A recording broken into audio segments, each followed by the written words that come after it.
شما گفتید که جمهوری اسلامی دیگر یک شریک استراتژیک نیست. حقیقت این است که هیچگاه یک شریک استراتژیک نبوده است. اما شاید این فرصتی باشد برای رساندن یک پیام مهم به مردم ایران.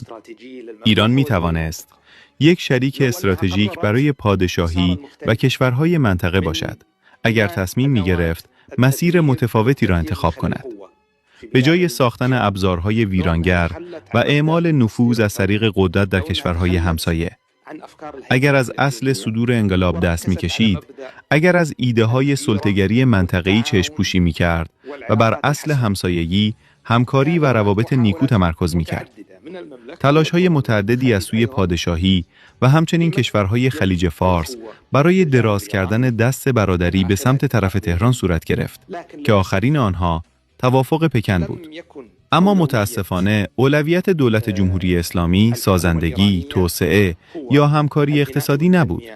اولویت آنها رویارویی و تقابل بود.